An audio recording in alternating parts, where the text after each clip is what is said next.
안녕하세요. 킹덤 컬처 크리에이터 연보현 목사입니다. 지금 우리가 마주하고 있는 이 시대의 특징은 한마디로 말씀을 떠났다는 것입니다. 굉장히 복잡한 상황들이 계속되고 있는 것처럼 보이지만 그러나 그 원인은 하나밖에 없는 거죠. 그렇기 때문에 이 모든 문제들을 해결할 수 있는 유일한 방법도 말씀으로 돌아가는 것입니다. 우리가 예수님을 구주로 영접한다는 것도 바로 그 일이 일어나는 것이죠. 그냥 감정적으로만 주여 주여 하는 것이 아니라 그동안 전혀 말씀과는 상관없이 살았었던 나의 삶이 이제는 주님의 말씀을 붙잡고 사는 삶으로 변화되어지는 겁니다. 그거를 회개라고 하고요. 그렇게 지금 우리의 삶이 정렬되어야 되고 세워져야 되는 것입니다. 그래서요, 가장 먼저 지금 우리에게 시급하게 필요한 것은 무너질 것들은 다 지금 무너져야 되는 것입니다. 무너져야 회복이 되는 것이지 그냥 붙들고 있는 채로는 그냥 같이 썩어져 갈 뿐인 거예요. 지금 다 그 정체가 드러나고 있지 않습니까? 지금 그 판단이 빨리빨리 되셔야 되는 거예요. 깨어있는 성도들은요, 지금처럼 분별이 쉬운 때가 없는 겁니다. 눈앞에서 이렇게까지 보여주시는데도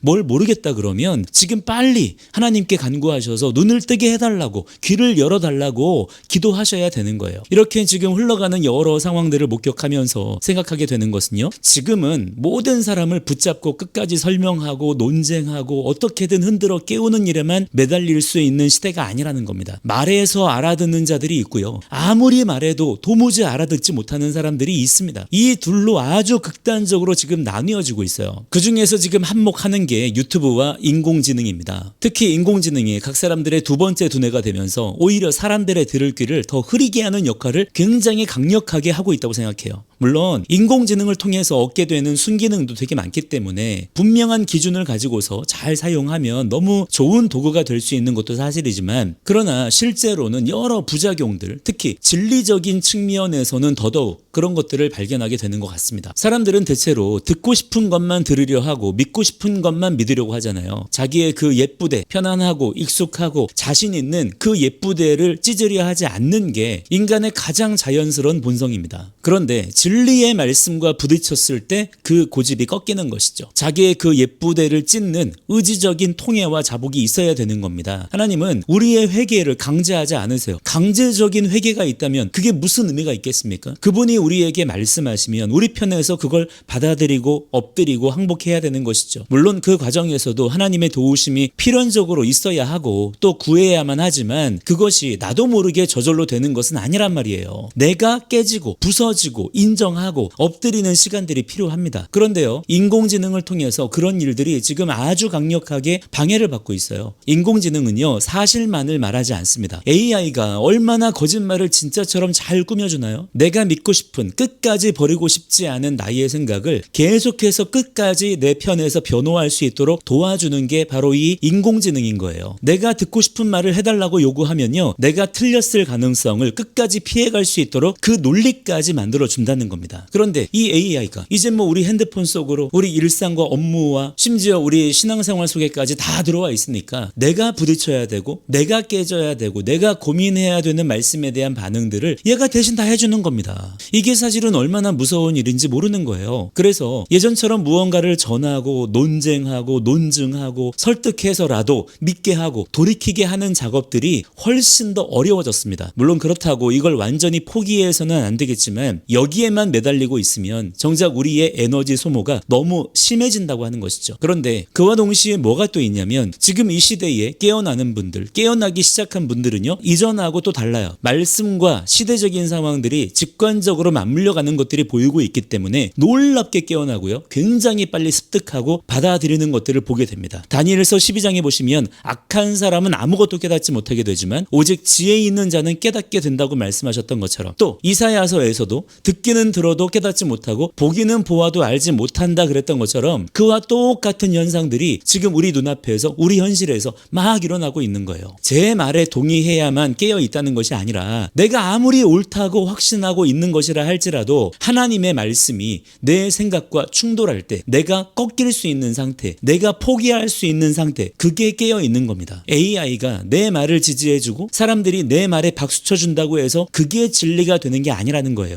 자, 그렇기 때문에 여러분, 지금은 마음과 생각을 어떻게 지키셔야 되냐면 사람을 기준으로 삼으시면 안 됩니다. 사람의 미혹이 제일 무서운 거예요. 지진이나 홍수나 전쟁 같은 것보다 사람의 미혹이 더 무서운 거라는 사실을 알아야 됩니다. 이제까지 사실 우리의 신앙생활이 어땠습니까? 사람 쳐다보는 신앙이었잖아요. 사람의 영향력, 사람의 세상의 이미지, 또 사람들의 모임, 관계, 분위기 이런 것들에 매여 있는 경우들이 많았었다면 이제는 정말 나를 쳐서 복종시키면서 말씀으로 돌아가야 됩니다. 저는 그렇게 종교개혁자들을 존경한다는 분들이 왜 그분들의 가르침대로 말씀으로 돌아가지 않는지 참 궁금해요. 왜 성경으로 돌아가지 않고 교리와 신학에만 매여 있는 겁니까? 자라보고 놀란 가슴 수뚜껑 보고 놀란다 그러죠? 마치 그런 것처럼 무슨 이단 사이비 종교들이나 여러 극단적인 종교의 형태들을 보면서 되게 교리적으로 신학적으로 그렇게 정형화된 메시지만이 안전하고 균형 잡힌 것처럼 생각하는 분들이 있는 것 같아요. 여러분, 그 한국교회의 실체가 지금 드러나고 있지 않습니까? 그 열매가 지금 보이고 있지 않아요? 그렇다면 이제는 깨달으셔야죠. 그렇게 하면 안 되는 거예요. 우리에게는 지금 날것의 성경이 회복되어야 됩니다.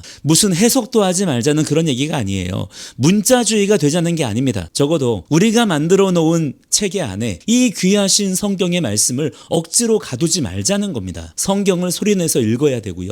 성경의 말씀을 사랑해야 되고요. 성경의 말씀대로 살아가고자 하는 그 의지와 열정이 지금 우리에게 필요한 거예요. 하나님 말씀대로 순종하고자 해서 율법주의자가 되는 게 아닌 것입니다. 오히려 하나님 말씀을 붙들면 붙들수록 죄에서 자유케 되어지는 역사를 경험하게 되는 거예요. 지금 여러분, 우리가 직면하고 있는 이 상황의 키는 어떤 정당에 다른 어떤 누군가에게 달린 문제가 아니에요. 그들을 통해서 여러 환경과 조건들을 통해서 얼마든지 일하실 수 있는 분이시지만 그러나 가장 본질적으로 중요한 것은 우리 각 사람이 말씀으로 돌이키는 것입니다. 성경에 기록된 중요한 회복의 순간들을 보십시오. 요시아 시대에도 그렇고 에스라와 느헤미야 시대에도 그 중심에는요 하나님의 말씀을 다시 발견하고요 읽고 듣고 순종하는 일이 있었습니다. 지금 그 일이 우리에게 일어나야 되는 거예요. 이것을 추구해야 되는 것입니다. 자, 지금은 여러분 둘 중에 하나인 시대입니다. 빨리빨리 깨어나고 있느냐 아니면 그냥 아직도 여전히 잠들어 있느냐, 새 부대를 준비하고 있느냐 아니면 여전히 옛 부대 끌어안고 있느냐, 그 선택의 기로에서 지혜로운 선택을 할 줄 아는 여러분들이 되시기를 간절히 바라봅니다. 오늘 영상은 여기까지고요. 저는 다음 영상에서 다시 찾아뵙겠습니다. 감사합니다.